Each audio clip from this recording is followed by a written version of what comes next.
Hello everyone. Today we'll be starting our discussion on reaction dynamics in solution. We have given you an overview on the reaction dynamics in gas phase where we discussed basically two models. One is the collision theory which actually covered in the earlier course, but we talked about it very briefly. And the other theory is transition state theory which is very widely used, and we showed that for very simple reactions these two theories are equivalent. Now those theories were developed, or the way we showed it to you is for gas phase reaction, but almost all reactions in chemistry and biology that happens actually in solution. We have to understand how actually what are the mechanism and what are the dynamics of reactions in solution. In solution, you have apart from the reactant molecules, you have solvents. So the solvents actually solvate the reactants. You can actually imagine this reaction dynamics in solution.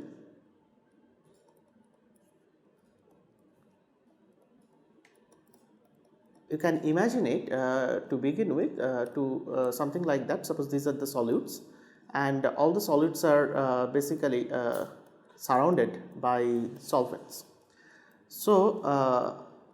The solvents actually influence the rates of reactions in many different ways.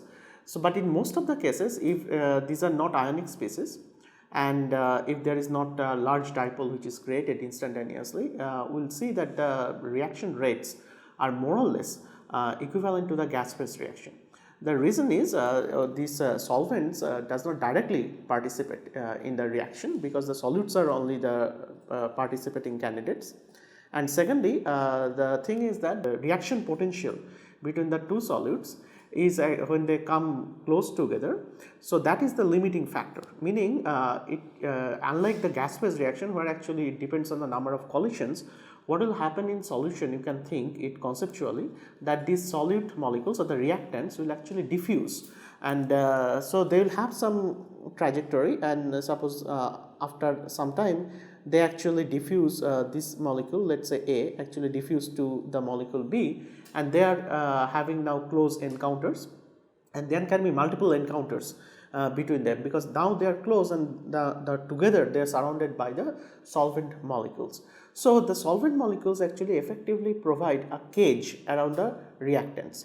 Now the interesting thing is that what I am saying, if we talk about it in detail, I have two reactants, so A and B, both are which initially were solvated, and then they should come close together so that they form a reactant pair, and this entire thing together is now solvated, and within this solvent cage they are having actually reactive encounters, and they will form products.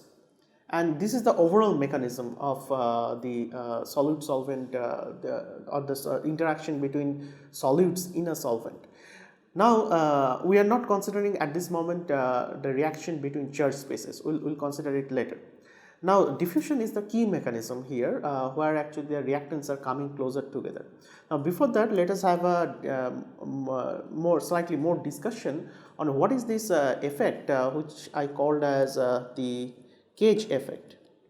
Now cage means it's a solvent cage around the reactants.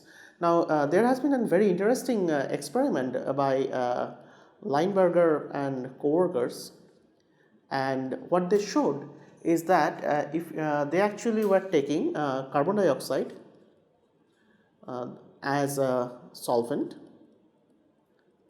and they took the reactant as I2 minus, and the reaction was something like that. They were actually shining light, and there is a photolysis or photodissociation which actually gives you I plus I minus. Now the interesting thing what they observed is that when they did this reaction, so initially I had I2 minus which is surrounded by CO2, and the products are also surrounded by CO2, and then when you shine light you generate I and I minus, but since they are still in the solvent cage, what can happen is that they can again react back, and means actually they can actually collide again within the cage, within the solvent cage, and they can again form the I2 minus. But when you have this, so the energy of the photon is actually released as thermal energy, because you are forming a chemical bond, and that energy is 167 kilojoule per mole. Now the interesting thing is that now it will depend on what is the size of the solvent cage, meaning if the solvent cage is small, what will happen, that excess energy may actually lead you to evaporate the solvent. So basically this solvent cage will basically evaporate, and the interesting thing which you will get is that this expulsion of the solvent may not be true for actually large clusters. So what Lineberger and co-workers did is that they were actually looking at this fraction, which is fraction of the molecules which are caged, and when they plotted this fraction of molecules, so here I am plotting this fraction of caged species. Now caged species means it is caged I2 minus. So it basically dissociates and it again reforms. So that caged species, so the fraction can be minimum can be 0, maximum can be 1, and then when they plot it with the precursor of this thing, like precursor I2 minus CO2N, because you can actually think that there is a cluster of suppose this is the I2 minus and this is the carbon dioxide which are surrounding the I2 minus initially. So I am calling it as a complex which is I2 minus and CO2N. So there are n number of CO2 molecules around it. So when I plot it along this n, the precursor complex, and where actually I am varying the n, so n will take of course integer numbers, and they found the experimental data showed something like up to n equal to 6, they showed that it is basically 0, meaning the species of the fraction of the cage species they are not getting, because the cage is actually blowing apart. Because this is too much excess energy, this 167 kilojoule per mole, that actually helps all these small number of molecules, that is basically translated into the translational kinetic energy of these CO2 molecules. So they fly apart, so they do not see any cage.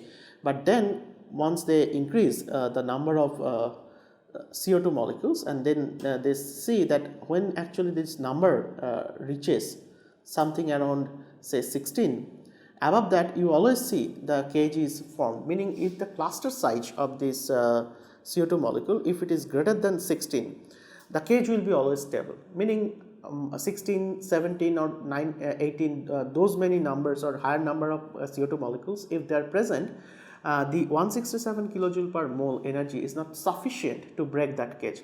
But in between you see that up to 6 it is totally it can break, and in between 6 and 16 you have a more or less linear dependence of this fraction of cage species or cage I2 minus versus the these number of CO2 molecules that form this cage. So this actually was a very interesting experiment that showed how the cage effect actually influences the reaction, or how the solvent actually participates in this particular reaction. Now moving onward, so what is very important right now is that this was kind of a reverse experiment, in the sense that you initially start with a species and you photo-dissociate it and you recombine that. But we are more interested in some general considerations, something like the picture I have drawn here. So I have A and B, and they are actually coming through diffusion, and then they are doing the encounter. Now the question is, for this we have to develop some diffusion control mechanism, which we will be discussing now. Now the question is, there is a mathematical model or a physical model to describe this kind of diffusion mediated encounters. But let us first discuss or extend our original discussion on diffusion, and where actually we discussed the diffusion coefficient. What are the values of the diffusion coefficient? And if you remember our previous discussion, when we talked about this time dependent transport process, we talked about Fick's law, and there are two Fick's law. One was the Fick's first law and Fick's second law, and the Fick's second law basically tells you how the concentration varies with time, or how the density actually as a function of position and time. We are probably using some row notation or instant notation, so the notation can be slightly different. So as a function of time, how does it changes? And then we found that the time derivative in of the concentration gradient, how it changes over time, is basically the equivalent to the spatial derivative, and they are connected to a constant which is the diffusion constant. And that was, if you remember, that was Fick's second law of diffusion. Fick's second law of diffusion. Now moving on, if we can actually integrate this equation. I will not show you how the integration is done, it requires some knowledge on how to integrate this kind of equation, because actually n star is dependent on both z and t. So you have to first make, you cannot do a separation of variable here. So if we move on, so I am just writing the solution for you. If I want to know how basically this concentration, which is a function of space and time, is changing as a function of space and time, and particularly as a function of time, how it is changing at a particular location. So what we will get is basically we will get something like 1 n over a and 2 square root of pi into pi dt, and then we will have e to the power minus z minus z0 squared by 4 dt. Now what is z0? If you remember your old model that we kind of developed, we said that we are considering the flow along the diffusion along z, and then we considered a plane at a location z0. So this was at z0, and then we considered the flux through the surfaces. If you remember that there was an upward flux, that there was a downward flux, and that's how we calculated it. And we said that within the mean free path then there will be some flow of the molecules, and we did all these nice calculations.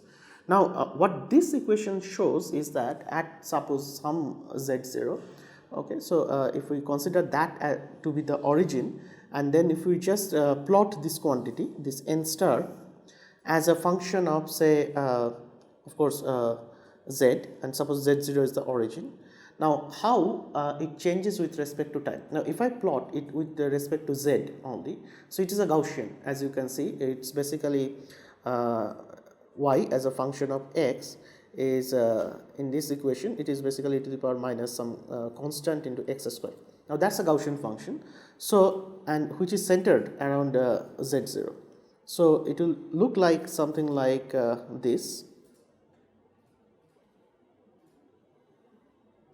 But with respect to time, if I now plot the another Gaussian, so as you can see, the t is here. So t is basically connected to the standard deviation or the width of this Gaussian. So if I have more and more t, what will happen here? This distribution will become wider and wider, but it will be still a Gaussian distribution. So as we see that with respect to time, this distribution is basically spreading out, which makes sense, because it's basically a time evolution of the concentration profile, and eventually the concentration should become very much flat when there is no flow. Now the interesting thing is we can actually, if you ask this question, what is the mean position of z, or what is the what are the if I just ask this quantity, what is the average value of this z? So if it is a one-dimensional diffusion, which we considered, and if we ask this question, what is the mean position? That mean position will be 0, because the particles are equally there is an equal probability of the particles going towards right or going towards left. So on average, on statistical average, the mean position will always be 0. So if we can actually, instead of the mean position, we can actually calculate the mean square position, which will not be 0, and then to get a value of the mean position, we can actually take the square root of that, and which will be nothing but by definition is the root mean square position. Now z and x are arbitrary, so we could have written it as x also, but I am following the older notation which we were following. And if you calculate that, so let us just try to calculate it, how to calculate this z square average. So z RMS, which is the root mean square position, and we have to take z square and then half. But let us first calculate the z RMS squared, and then we will take the square root. And as you can see that if we calculate anything's average value, it will be nothing but I have to take the position, which is z minus z0, and then I have to multiply by the distribution function and then integrate. In this case, the distribution function is something we already talked about. It is 1 over 2 square root of pi dt, and then we have e to the power minus z minus z0 squared divided by 4 dt. And then we have to integrate this quantity, which is going from now z is a one-dimensional quantity, so it can go from plus minus infinity, and we'll have a dz. Now you see here, first the variable here is z, but here I have z minus z0, so we can easily do a transformation. Suppose I tell that z minus z0 is, let's take some variable, let's say y.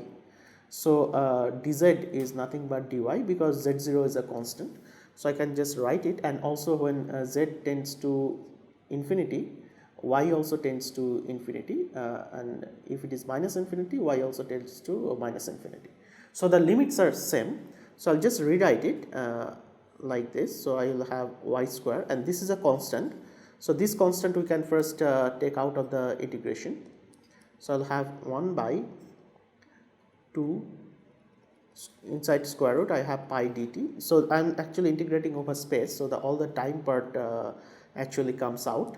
So it's a special integration, and then I have minus infinity to plus infinity y square e to the power minus y square divided by 4 dt into dy. Now this is an even function of y. So instead of writing the limit as minus infinity to plus infinity, we can write it as 2 times 0 to infinity. So this integration will be 0 to infinity with an additional 2, and that 2 actually gets cancelled with this 2.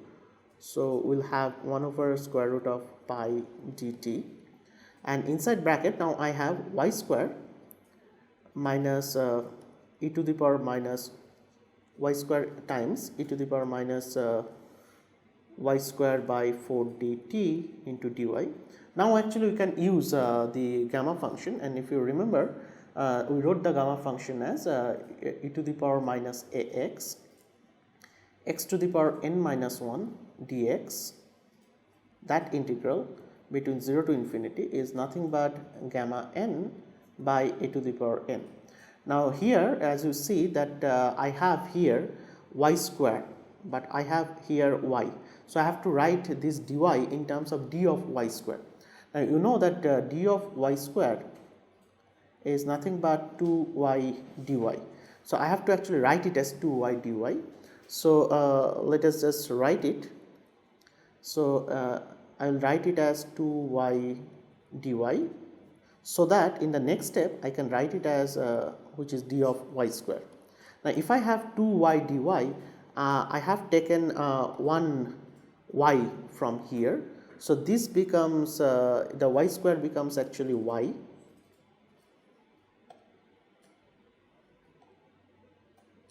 and then I have e to the power minus y square by 4 dt. I have integral 0 to infinity, and but I also have a 2 extra 2, so to account for that I also have to divide it by 2. So that's how the integration looks like. Now still, so what I am going to do is basically this y, I am going to write it as y squared to the power half, and y squared to the power half can be further written as half is 3 by 2 minus 1. So now actually it forms, it looks like a gamma function, where you can think the x here, the y square is basically x here. You look at this form of this gamma function. So the variable x is basically y square in our equation, and the constant a is nothing but 1 over 4 dt. So we can easily figure out what is the value of the gamma function.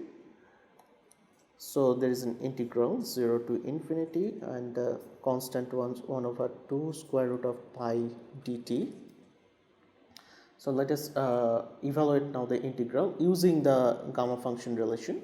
So what we got is we have 1 over 2 square root of pi dt, and then this is nothing but gamma 3 by 2, because you can easily look at the gamma function here, and it is e to the power minus ax, x to the power n minus 1. So x is just y square, so it is n minus 1 is 3 by 2 minus 1, so it will be nothing but gamma 3 by 2 divided by a to the power n. Now a is as I said, it is basically 1 over 4 dt to the power 3 by 2. Now what is gamma 3 by 2?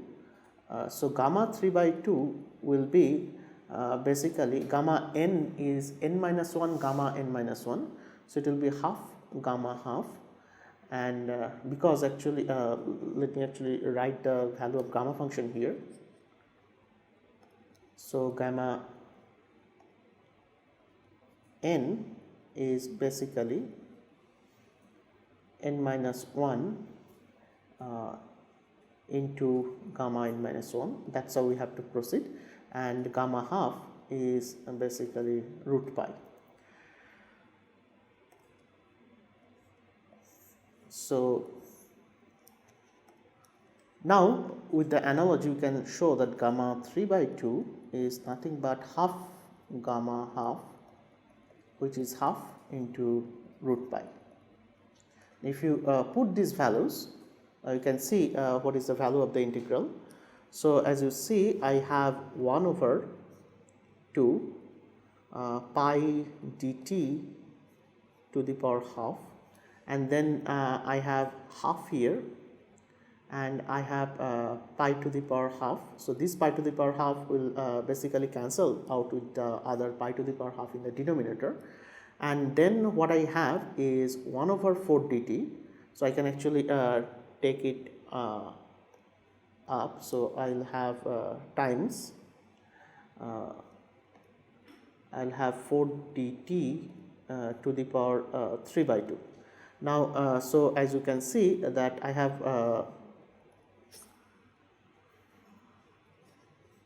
4 to the power 3 by 2 and 2. So that will basically cancel out. 4 to the power 3 by 2. So 4 to the power half is 2, and 2 cube is 2 cube divided by 2 is nothing but 4. So we'll have 4 in the denominator, and what we have here, there is one half here, so that 4 at that half becomes actually 2. Let me actually rewrite it once again. So what I have 1 and 2, so I'll have basically 1/4 times 4 to the power 3 by 2. So together actually I'll get a half, because 4 to the power 3 by 2 is nothing but 8. 8 by 4 is half, and then what I will have, look at the pi's will get cancelled because it is pi to the power half, and here pi to the power half, it will get cancelled. Now I have dt to the power 3 by 2 and dt here.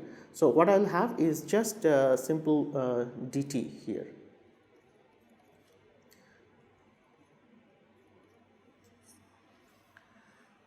So what we see here, so it will be not 1 over 2, it will be just 2 dt. So it is basically 8 divided by 4. So ultimately I am getting 2 dt, and that was basically z RMS squared. So z RMS will be nothing but square root of 2 dt. So this basically shows you what is the mean square displacement of the if a particle is diffusing, what is the mean square displacement. Now this result will be very useful to discuss the subsequent discussion, and which will be very important to calculate the reaction, the rate law or the rate constant in solution. Now let us first discuss the model for, suppose I have a Brownian particle and how it is diffusing inside a solution. Let us first try to formulate that. Now let us discuss what are the dynamics of a Brownian particle in a solution. Now to approach the problem, we will just apply the laws of motion, and we know that the acceleration, mass times acceleration is the force, and then we can actually say that if the particle mass is m and the acceleration we can write it as dv dt, that is equal to some frictional force which will be dependent on the velocity, because as it moves actually it experiences a friction from the solvent molecules, and that force actually acts in the opposite direction of the movement. So if the frictional coefficient is constant, which we write it as zeta, so I am writing a negative sign for that. And then there will be also a random force, which is of course time dependent force. Now this random force is very much stochastic in nature. This is basically solvent molecules are moving around, and for that actually this Brownian particle receives a continuous thermal kick from all the direction. Now what we are interested in is an average force. Now average means actually it's average, if I talk about one particular particle, it is basically average over different position, or if you can think about an ensemble of particles, in that sense also it is, we are taking basically average of position. And if we think that this random force is not dependent on position, then we can always say this average value of this force is going to be 0. Now we can right away take the average of this equation and write m d v average dt is nothing but minus zeta into v average. Now these are all identical particles, so even if I take an average, so m actually comes out, because m is a constant, it is mass, and zeta is also a constant. Now we can right away integrate it. It's a very straightforward equation. So it will be dv by v will be minus zeta, let us just do it.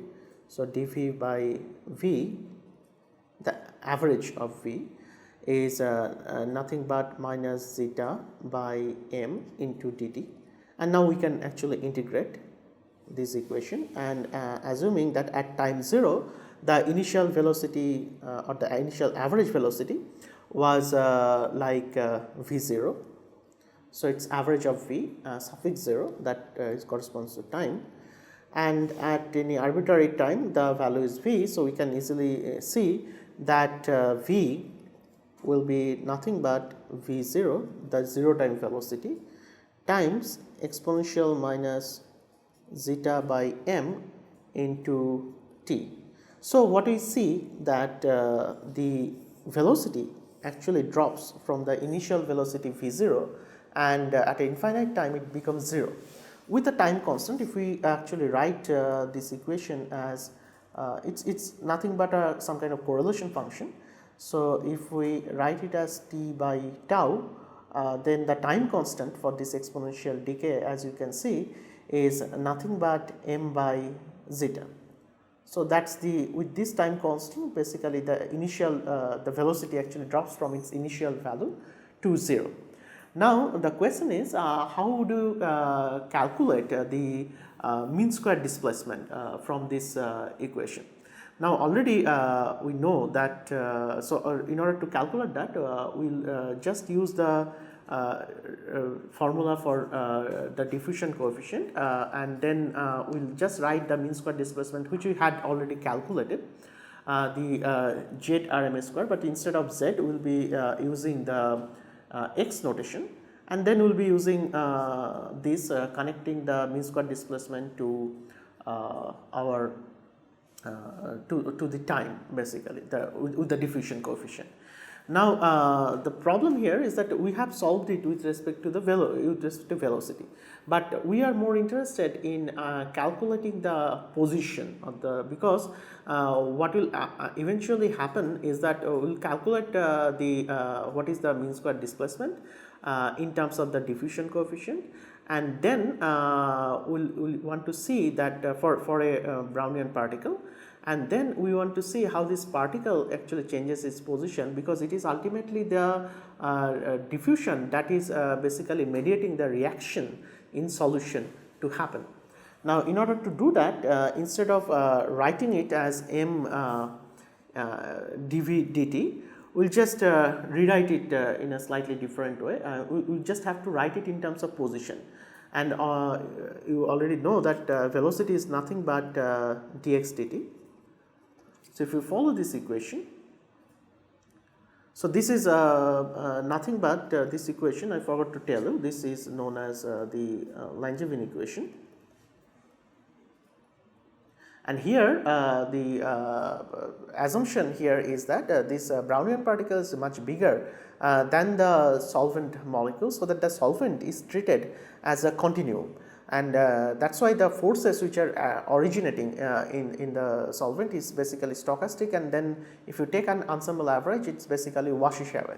However, if the particle is very small, for example, if you have a, let's say, nanoparticle which has a dimension of few nanometers, which is diffusing in, say, water, then actually particularly in a very short time scale, the diffusion or the forces will become very important to control its trajectory, and then you cannot actually average out the forces, because the particle size is almost equivalent to now the solvent size, so you cannot actually use a continuum solvation model to describe this phenomenon. Now we are not discussing that, we will just describe everything within the context of Langevin model. Now I can actually write now the force equation. So that was basically, if you remember it, that was basically mass times acceleration, and acceleration is nothing but, you can just write it like this, x into d dt of dx dt. So if you follow this one, so I had basically multiply, what we did here is that we actually am going to multiply both sides by x, so we can actually show it in the next step. So let us first start with the original equation, so that you don't we can follow actually every step. So we have actually a force, okay, and the force was basically random, so we can actually from the beginning ignore that force, because you are anyway going to average it, but I am keeping it for the time being. So I have mass times acceleration, I am writing the old equation once again, is basically related to balanced by a opposing frictional force which depends on the velocity, and plus random force which is f of t. Now I am multiplying both sides by x, as well as what I am doing is basically writing v as dx dt.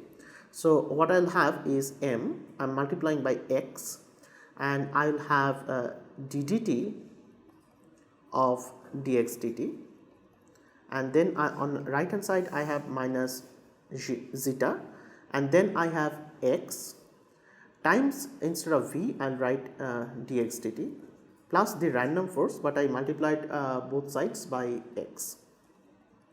So now look at this term, why I multiplied it by x. So if you take say x into dx dt and take the time average of that, so then what you will get is that x is the first function, dx dt is the second function. So the first function will be dx dt times dx dt, so it will be dx dt squared plus I will have here x into d2x dt2. Now what we have got here, you see here, it is basically x into d2x dt2 times an m. So this guy will be nothing but this term x into ddt of dx dt is nothing but x into d2x dt2. So we can actually right away replace it we can write it as it is nothing but ddt of x into dx dt minus d2x dt2. So I am just multiplying, there is an m mass, so I am just writing, I am not keeping it within the bracket, so I am just multiplying it by the mass. So it is into dx dt whole square, that will be equal to minus zeta into x into dx dt plus x into f of t. So what I have done, I have actually cleverly used this equation, because remember that what I eventually need is to get an average value of x square. Now let us see how we can actually proceed it, but before that let us take first the ensemble average. Now if you do the averaging, so which you could do earlier, but I am doing it right now, what we get is basically m and then average of this quantity, which is ddt of x into dx dt. That will be equal to, I am writing this term first, the zeta, the frictional term, which is zeta, and then average of x into dx dt.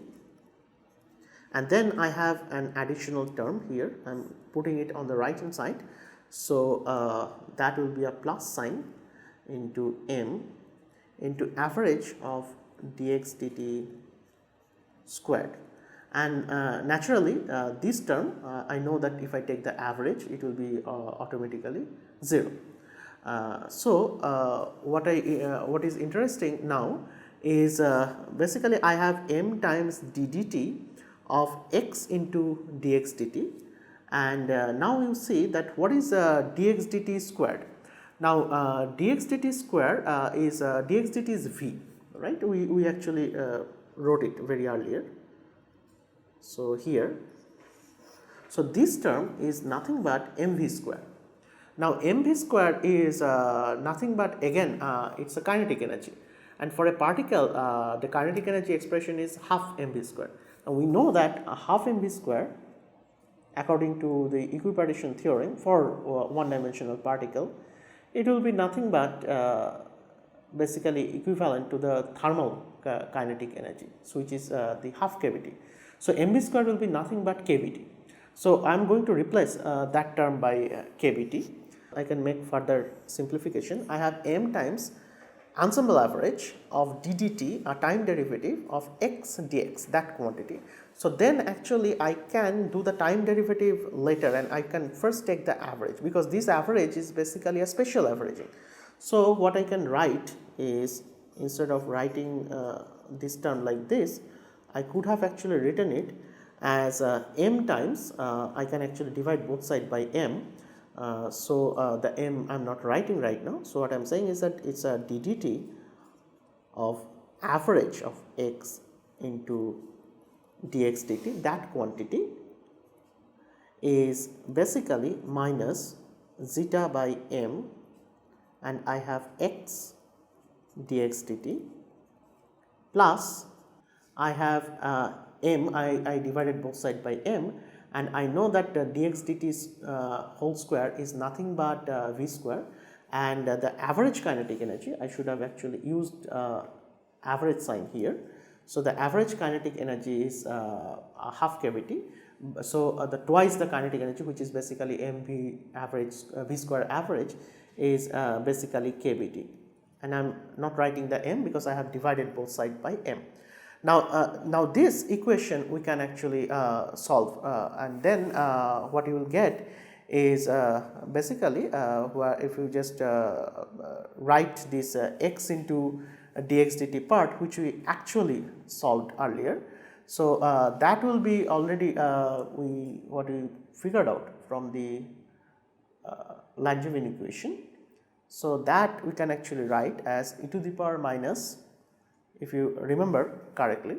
So x into dx dt was basically your v. Now we can integrate this equation because as you can see here, it's a time derivative of some quantity which is x into dx dt is equal to some constant times that quantity plus kBt, and if you write the solution, it will be basically x into dx dt.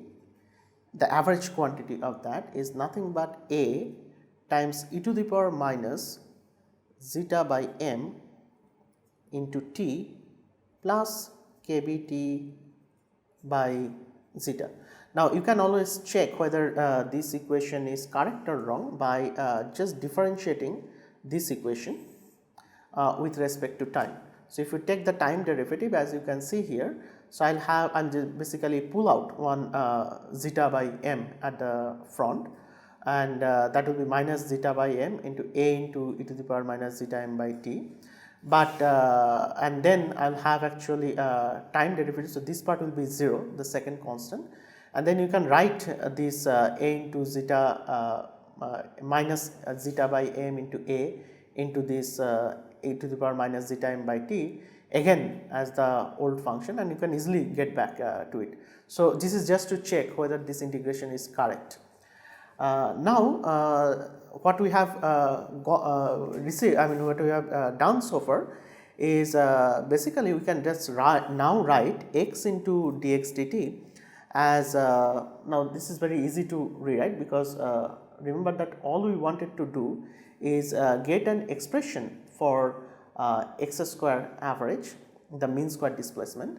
Now if I take a time derivative of that, so what I will get is so if I take a ddt of this quantity, so that will be nothing but ddt of x square. I can write it because it's just a spatial averaging, and then that is nothing but as you can see, it is 2x dx dt. So it is nothing but 2 times x into dx dt. Now this is exactly what we have solved for. So I can actually write this quantity x into dx dt as nothing but half times ddt of x square average, and that is what we are going to evaluate, the mean square displacement if the choice of the axis is x, e to the power minus zeta by m into t plus kBt by zeta. Now I have already kind of solved it. So what we could write actually now, we can actually to make things a little bit simplified. As you can see, I have actually a into so we can actually make first the initial conditions here, in the sense that I can say that when t equal to 0, I can actually choose an initial position, in the sense that if you remember our original description of diffusion, where we wrote this figure that I have my initially actually I am starting from z0. Similarly, if I take here actually I was using z notation, right now I am using x notation.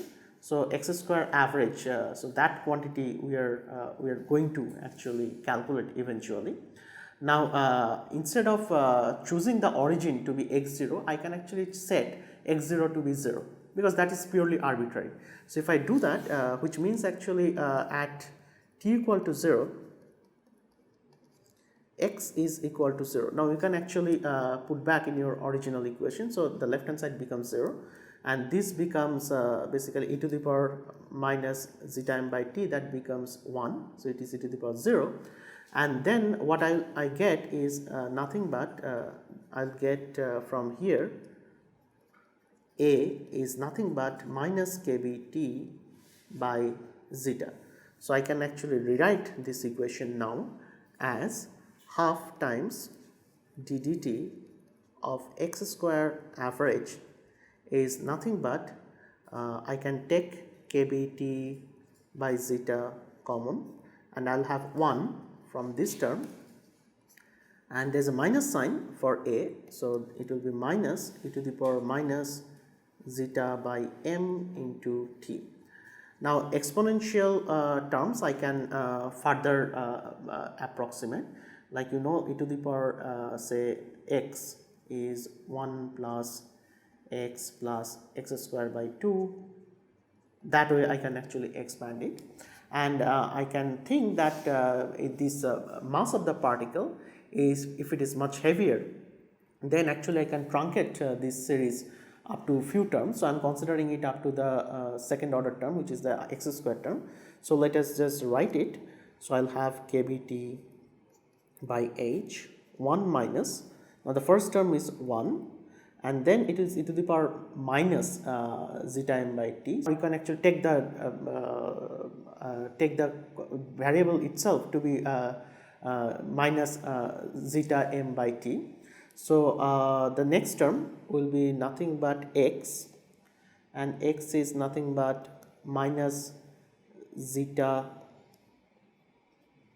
m into t, and then I have x square by 2. So I'll have half x square is minus zeta m by m into t whole square. So the minus will be plus. So I'll have basically zeta square m square into t square, and I'm basically truncating it. So this is basically an approximate value for this, and what I get here is, after as I can see here, this 1 actually,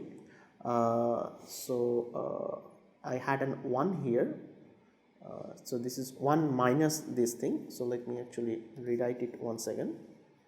So I have 1 minus, and this is the exponential series, and I had kbt by zeta. So what I see is that this 1 will cancel with this 1, and then I have the second term, it is basically minus zeta by m, but I also have a zeta here. So overall what I will get is as you can see here. So let me just rewrite it. So I'll write it as d dt of let me actually write it like this: d dt of x square average is nothing but 2 times I have kbt divided by zeta, and inside I will have zeta over m into t, and then I have minus and minus, so this will be plus. I have 1 minus and 1 plus, this will be minus half, and then I have zeta square divided by m square into t square, and then what you can do